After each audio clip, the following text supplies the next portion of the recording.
दृष्टि आईएएस के टुडे जी के प्रोग्राम में आपका स्वागत है। शुरुआत करते हैं पिछले अभ्यास प्रश्न से, जिसमें हमने आपसे पूछा था राष्ट्रीय अंग और ऊतक प्रत्यारोपण संगठन यानी NOTTO वैज्ञानिक संवाद 2023 किस मंत्रालय से संबंधित है। आपके ऑप्शन थे, ऑप्शन ए स्वास्थ्य और परिवार कल्याण मंत्रालय, ऑप्शन बी सूचना और प्रसारण मंत्रालय, ऑप्शन सी विज्ञान और प्रौद्योगिकी मंत्रालय या फिर ऑप्शन डी कृषि मंत्रालय। इस प्रश्न का सही उत्तर है विकल्प ए स्वास्थ्य और परिवार कल्याण मंत्रालय। आप में से कई व्यूअर्स ने इस प्रश्न का एकदम ठीक जवाब दिया है। चलिए अब आगे की बात को एक्सप्लेनेशन से समझते हैं। हाल ही में स्वास्थ्य और परिवार कल्याण मंत्रालय ने राष्ट्रीय अंग और ऊतक प्रत्यारोपण संगठन यानी NOTTO वैज्ञानिक संवाद 2023 का आयोजन किया है। इस आयोजन का उद्देश्य अंग और ऊतक प्रत्यारोपण क्षेत्र में हस्तक्षेप और सर्वोत्तम प्रथाओं के बारे में विचार करना है, जो कि जीवन बचाने के काम आए। साथ ही प्रत्यारोपण की सेवा केवल कुछ अस्पतालों तक ही सीमित है, इसलिए ऐसे संस्थानों की संख्या को बढ़ाना भी इसका एक उद्देश्य है। इसके अलावा हाई केस लोड वाले संस्थानों की पहचान करना और उन्हें NOTTO कार्यक्रम के नेटवर्क के तहत लाना भी इस पहल का एक उद्देश्य है। चलिए अब बात करते हैं NOTTO यानी नोटो के बारे में। इसकी स्थापना नई दिल्ली में स्थित स्वास्थ्य सेवा महानिदेशालय स्वास्थ्य एवं परिवार कल्याण मंत्रालय के तहत की गई है। इसका राष्ट्रीय नेटवर्क प्रभाग देश में अंगों एवं ऊतकों के दान और प्रत्यारोपण के लिए खरीद, वितरण और पंजीकरण का कार्य करता है। ये मानव अंगों के प्रत्यारोपण संशोधन अधिनियम 2011 के अनुसार अनिवार्य किया गया है। इस तरह इस प्रश्न का सही उत्तर है विकल्प ए स्वास्थ्य और परिवार कल्याण मंत्रालय। चलिए अब शुरुआत करते हैं आज के एपिसोड की। तो आज के एपिसोड का पहला प्रश्न है, scientific advisory group of the origin of novel pathogen यानी SAGO सागो किस संस्था के अंतर्गत है। आपके ऑप्शन है विश्व स्वास्थ्य संगठन, नीति आयोग, क्वाड या फिर ब्रिक्स। तो इस प्रश्न का सही उत्तर है विकल्प ए विश्व स्वास्थ्य संगठन। चलिए इसमें से की बात को समझते हैं। हाल ही में WHO ने कोविड-19 जांच के दूसरे चरण को स्थगित करने वाली खबरों का खंडन किया है। अब यह जांच सागो द्वारा की जा रही है। सागो का पूरा नाम scientific advisory group of the origin of novel pathogen है। ये WHO के अंतर्गत आता है। यह अध्ययन और शोध के लिए वैज्ञानिक समूहों और सहयोगी संस्थानों के लिए WHO विनियमों के अनुसार स्थापित किया गया है। इसका कार्य उभरते और फिर से उभरने वाले रोगजनकों के बारे में तकनीकी और वैज्ञानिक विचारों पर सलाह देना है। इस तरह इस प्रश्न का सही उत्तर है विकल्प ए विश्व स्वास्थ्य संगठन। अगला प्रश्न है, सुपोषित माह अभियान की शुरुआत कब की गई। आपके ऑप्शन है 2020, 2021, 2022 या फिर 2023। तो इस प्रश्न का सही उत्तर है विकल्प ए 2020।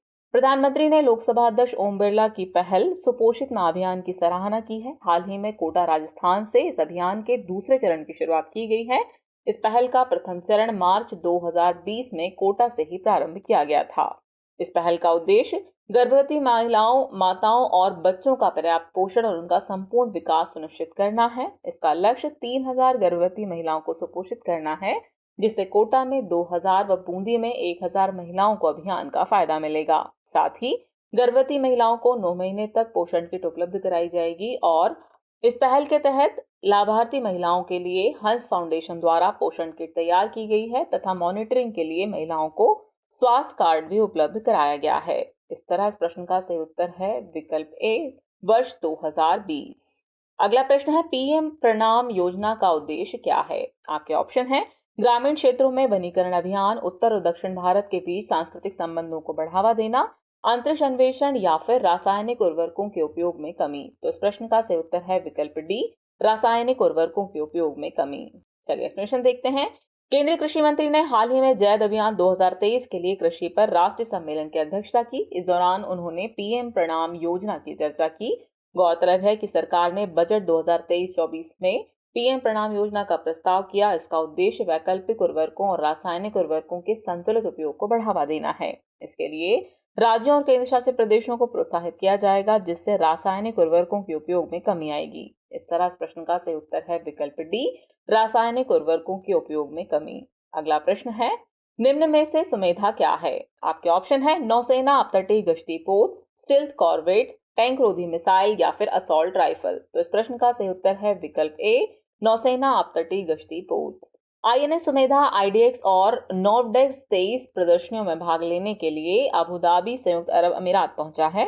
ये प्रदर्शनी 20 से 24 फरवरी 2023 तक आयोजित होंगी। चलिए जानते हैं INS सुमेधा के बारे में। तो यह स्वदेश निर्मित नौसेना अपतटीय गश्ती पोत है। ये सरयू श्रेणी का तीसरा जहाज है।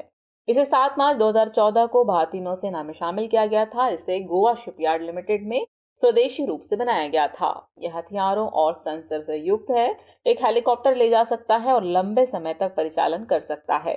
यह अत्यधिक शक्तिशाली युद्धपोत है जिसे विभिन्न परिचालन मिशनों के लिए तैनात किया जा सकता है। इस तरह इस प्रश्न का सही उत्तर है विकल्प ए, नौसेना अपतटीय गश्ती पोत। अगला प्रश्न है, निम्नलिखित में से कौन सा कथन शंघाई सहयोग संगठन यानी एससीओ के बारे में सही नहीं है? आपके ऑप्शन है, ये एक स्थायी अंतर सरकारी अंतर्राष्ट्रीय संगठन है, इसके 8 सदस्य हैं, ये 2000 में स्थापित किया गया था, या भारत 2017 में इसका पूर्ण सदस्य बना। तो इस प्रश्न का सही उत्तर है विकल्प सी, ये 2000 में स्थापित किया गया था। यह कथन सही नहीं है, बाकी के सभी कथन सही है। चलिए एक्सप्लेनेशन की बात को समझते हैं। कौशल विकास और उद्यमिता मंत्रालय ने एससीओ देशों के बीच एक संगोष्ठी का आयोजन किया है। इसका मकसद नई पीढ़ी के कौशल प्रशिक्षण एवं कौशल विकास के माध्यम से क्षमता निर्माण करना है। चलिए जानते हैं एससीओ के बारे में। तो एससीओ एक स्थायी अंतर सरकारी अंतर्राष्ट्रीय संगठन है। इसके 8 सदस्य हैं, जिसमें चीन, भारत, रूस, पाकिस्तान, कजाकिस्तान, किर्गिस्तान, ताजिकिस्तान और उज्बेकिस्तान शामिल है। इसकी स्थापना वर्ष 2001 में हुई थी, इसलिए विकल्प सी सही है। भारत ने 2017 में इसका सदस्य देश बनने से पहले 2005 में एक पर्यवेक्षक सदस्य के रूप में इसके साथ अपना सहयोग शुरू किया था। इसका सचिवालय चीन के बीजिंग में स्थित है। इस तरह इस प्रश्न का सही उत्तर है विकल्प सी, ये 2000 में स्थापित किया गया था। यह कथन गलत है, बाकी के सभी कथन सही हैं। अगला प्रश्न है, देश का पहला ठोस अपशिष्ट से हाइड्रोजन संयंत्र कहाँ स्थापित किया जाएगा? आपके ऑप्शन है जयपुर, वाराणसी, पुणे या फिर कोच्चि। तो इस प्रश्न का सही उत्तर है विकल्प सी, पुणे। देश का पहला ठोस अपशिष्ट से हाइड्रोजन संयंत्र यानी solid waste to hydrogen plant Pune में स्थापित किया जाएगा।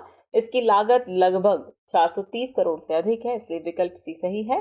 प्लांट का निर्माण द ग्रीन बिलियंस लिमिटेड यानी पीजीबीएल द्वारा किया जाएगा। इसने पुणे नगर निगम यानी पीएमसी के साथ 30 वर्षों का समझौता किया है। यह अगले साल तक हर दिन 350 टन ठोस कचरे का उपचार करेगा। इसका मकसद 350 टन ठोस कचरे से प्रतिदिन 10 टन हाइड्रोजन का उत्पादन करना है। कचरे से हाइड्रोजन निकालने का भारत में ये पहला प्रयास है। पहला 10 टन का रिएक्टर नवंबर 2023 तक स्थापित किया जाएगा और पूरे संयंत्र को नवंबर 2024 तक पूरा करने का लक्ष्य है। कचरे में बायोडिग्रेडेबल, नॉन बायोडिग्रेडेबल और घरेलू खतरनाक कचरा शामिल होगा और ऑप्टिकल सेंसर तकनीक यानी ऑप्टिकल सेंसर टेक्नोलॉजी का उपयोग करके इसे अलग किया जाएगा। इस तरह इस प्रश्न का सही उत्तर है विकल्प C, Pune. Next question, digital connectivity के लिए भवनों या क्षेत्रों की रेटिंग निम्नलिखित में से किस निकाय द्वारा प्रदान की जाती है? आपके ऑप्शन है NITI Aayog, quality council of India, भारतीय मानक ब्यूरो या फिर भारतीय दूरसंचार नियामक प्राधिकरण। तो इस प्रश्न का सही उत्तर है विकल्प डी, भारतीय दूरसंचार नियामक प्राधिकरण। चलिए एक्सप्लेनेशन देखते हैं। भारतीय दूरसंचार नियामक प्राधिकरण यानी ट्राई ने हाल ही में डिजिटल कनेक्टिविटी के लिए भवनों या क्षेत्रों की रेंटिंग पर अपनी सिफारिशें जारी की हैं, इसलिए विकल्प डी सही है। ट्राई के बारे में बात करें तो इसकी स्थापना 20 फरवरी 1997 को संसद के अधिनियम द्वारा की गई थी, जिसे भारतीय दूरसंचार नियामक प्राधिकरण अधिनियम 1997 कहा जाता है। ये दूरसंचार सेवाओं के लिए टैरिफ के निर्धारण और संशोधन सहित दूरसंचार सेवाओं को विनियमित करने के लिए स्थापित किया गया था।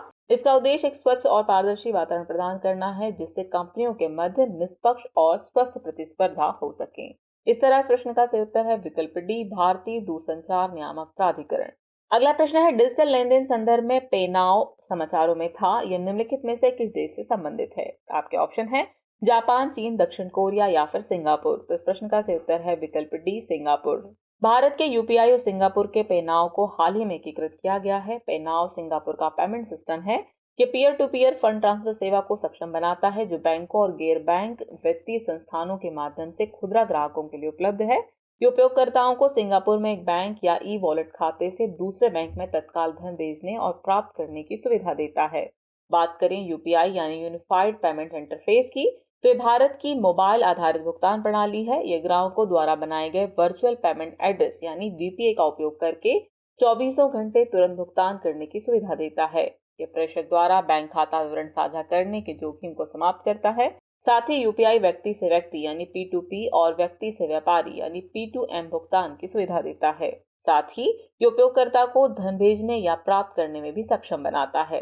इस तरह इस प्रश्न का सही उत्तर है विकल्प डी, सिंगापुर।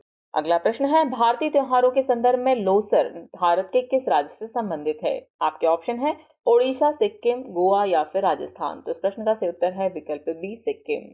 सिक्किम के लोगों ने बीती 21 फरवरी को लोसर में तिब्बती नववर्ष मनाया। लोसर एक पारंपरिक बौद्ध त्योहार है जो चंद्र कैलेंडर की शुरुआत का प्रतीक है। ये सिक्किम में सबसे अनोखे और जीवंत समारोह में से एक है।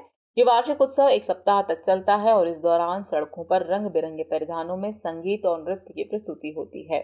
सिक्किम में इस त्योहार को ग्यालपो लोसर के नाम से जाना जाता है। उत्सव के दौरान मठ सबसे महत्वपूर्ण स्थान होते हैं।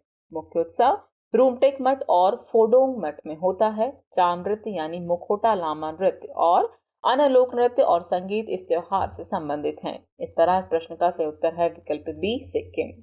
चलिए अब हम पहुंच गए हैं एपिसोड के अंतिम प्रश्न पर। तो अंतिम प्रश्न है, अटल इनोवेशन मिशन यानी AIM अक्सर समाचारों में देखा जाता है। ये किस मंत्रालय या संस्था से संबंधित है? आपके ऑप्शन हैं इलेक्ट्रॉनिक्स और सूचना प्रौद्योगिकी मंत्रालय, रक्षा मंत्रालय, भारतीय रिजर्व बैंक या फिर नीति आयोग। तो इस प्रश्न का सही उत्तर है विकल्प डी, नीति आयोग। हाल ही में नई दिल्ली में अटल इनोवेशन मिशन नीति आयोग की एक उच्च स्तरीय समिति की बैठक आयोजित की गई।